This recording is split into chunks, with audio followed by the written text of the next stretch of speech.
6:58 a.m. The Punyakala begins 34 minutes past midnight. Robert Blake says it is not an arduous task for the President to bring prosperity to the country following the election victory. Hotel owners race to refurbish and add thousands more rooms with the influx of foreign holiday makers. And on news overseas, US and Chinese leaders agree to jointly push for new nuclear sanctions on Iran.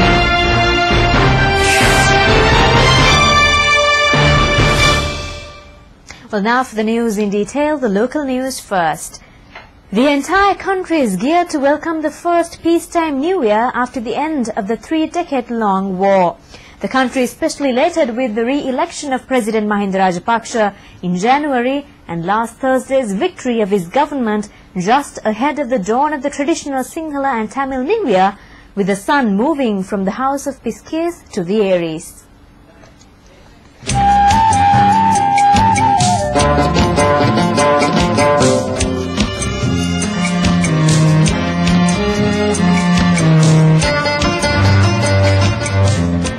The New Year dawns at the auspicious time of 6:58 a.m. tomorrow.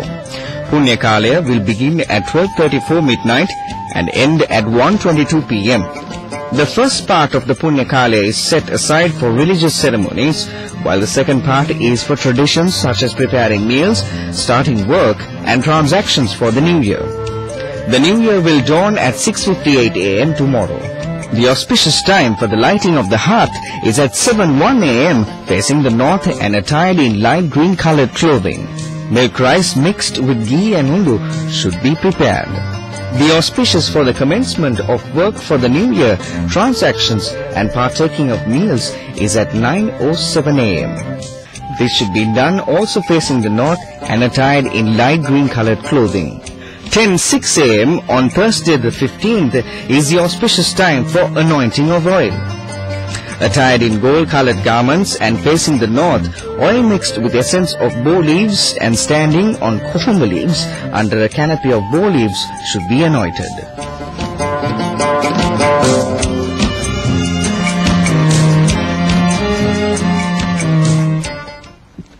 The first Sinhala and Tamil New Year in the post-war context will see its light tomorrow.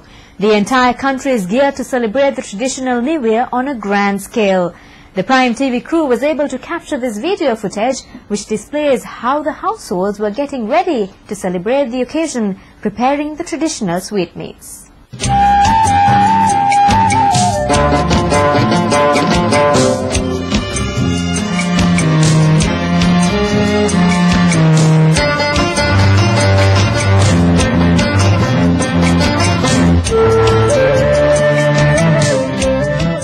The entire country is gearing up to celebrate the first traditional New Year since the liberation from terrorism. This is something extra special that we came across.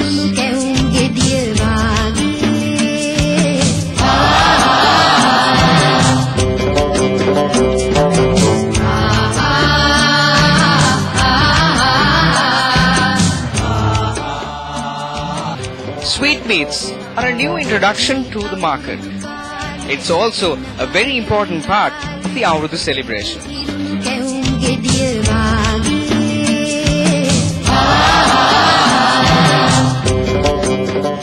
You have the opportunity to choose your favorite items and then purchase it. However, you need to keep in mind that it is your responsibility to inherit this tradition to the future generation by safeguarding it. Asanka Sahabandhu for Prime TV News.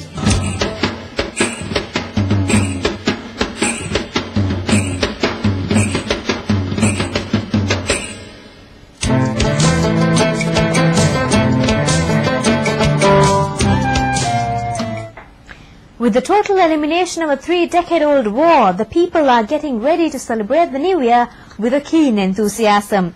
The Prime TV crew undertook a visit to find as to how the people were gearing themselves to celebrate the traditional New Year.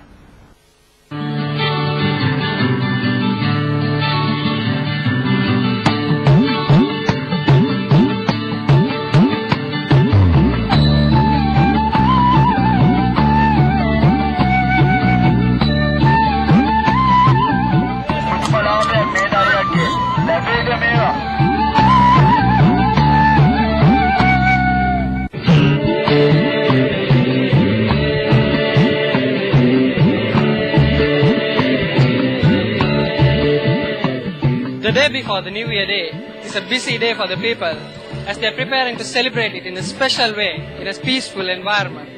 The 3-decade-old war has drawn to an end and the people are in happy mood. Our effort is to make an inquiry as to what their preparations are.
A safe and a peaceful environment is what we always wanted.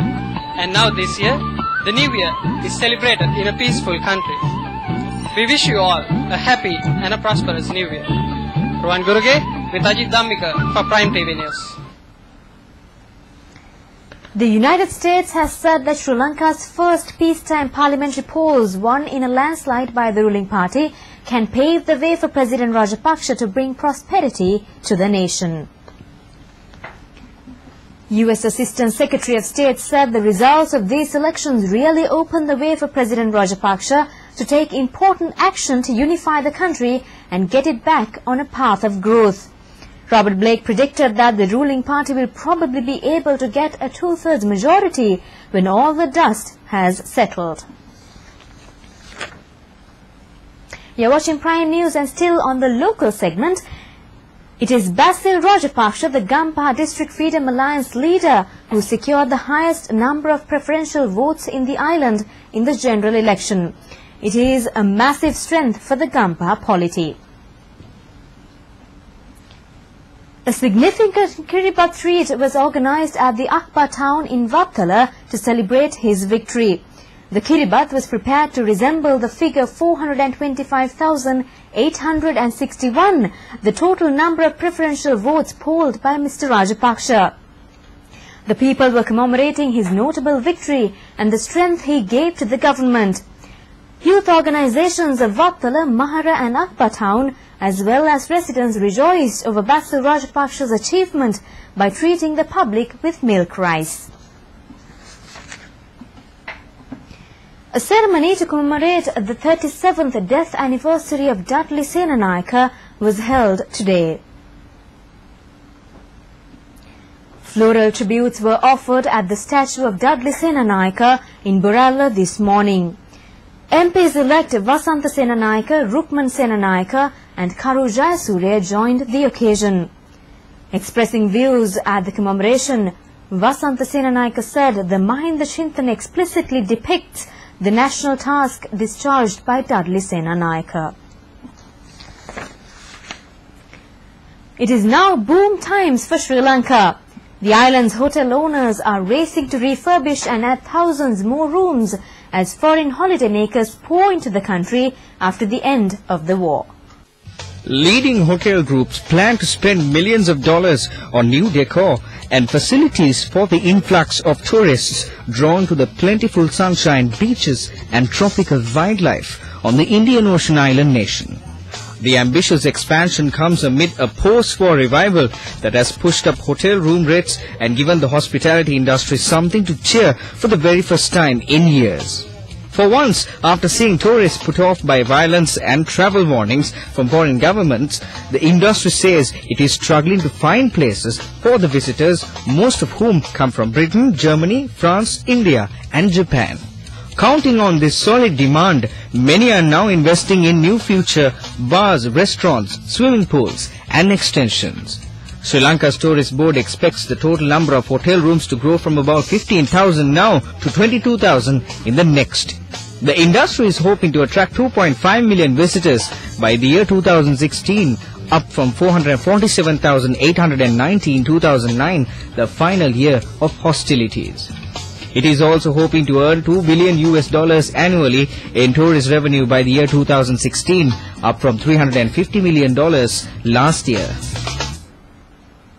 Well, up next is Prime World.